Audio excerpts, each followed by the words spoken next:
لحظه تفریح. در همه پولیس های میهن من عشق می روید، محبت می شکوفد. در همه پولیس های میهن من خنده می کارند مردم، خنده می کارند خنده. لحظه تفریح.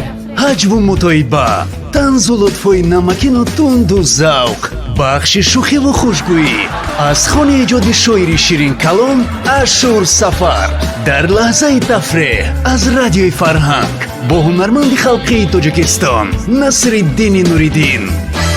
همانی رو میشناسم که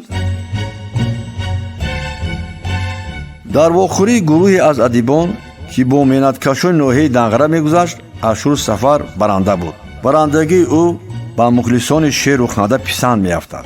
بعد انجام واخوری یکی از سامعان دویده با شاعر سلام علیک میکند و میگوید معلم بسیار برندگی زور کردید، ما همه کیف کردیم. و چون میبیند که اشور سفر تشکر گفته او را نمیشناسد، الهه میکند معلم مرا نشناختید مگر؟ او چندی بار خانه شما رفتم کو؟ خانه من رنگی تو بسیاری ها رفتم. بعد جواب میکند شاعر من همانی را میشناسم که خودم خانه او رفته باشم.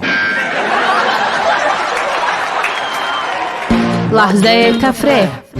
در همه پولیس های میهن من عشق می روید، محبت می شکوفد. در همه پولیس های میهن من خنده می کارند مردم، خنده می کارند خنده. لحظه تفریح.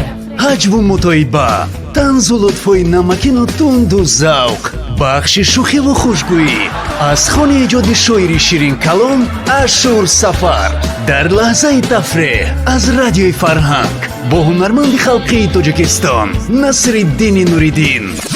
لحظه تفریح.